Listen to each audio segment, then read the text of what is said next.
আর অন্যদিকে প্রিয় নবী সাল্লাল্লাহু আলাইহি ওয়াসাল্লাম এর একটি উটনি ছিল, যার নাম ছিল কসওয়া। এটি অনেক বড় নবীভক্ত একটি উটনি ছিল। যখন প্রিয় নবী সাল্লাল্লাহু আলাইহি ওয়াসাল্লাম দুনিয়া থেকে বিদায় নিয়ে পরপারে চলে গেলেন, তখন এই উটনি নবীকে হারানোর ব্যথায় ব্যথিত হয়ে ঘাস খাওয়া বন্ধ করে দিয়েছিল। না আহার করত আর না পান করত। এইভাবে ক্ষুধার্ত ও পিপাসার্ত থেকে সে নবী করিম সাল্লাল্লাহু আলাইহি ওয়াসাল্লামের ভালোবাসায় জীবন উৎসর্গ করে দিয়েছিল। সেও সেই ইয়াফুরের মতো নিজের জীবনকে বিলিয়ে দিয়েছিল প্রিয় নবী করিম সাল্লাল্লাহু তাআলা আলাইহি ওয়াসাল্লামের ভালোবাসা।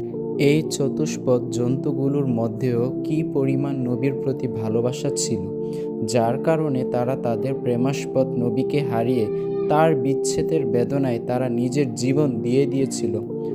আমাদের মধ্যেও যেন মালিক এদের মতো প্রিয় নবী সাল্লাল্লাহু আলাইহি ওয়াসাল্লামের মহব্বত ও ইশক প্রেম দান করেন।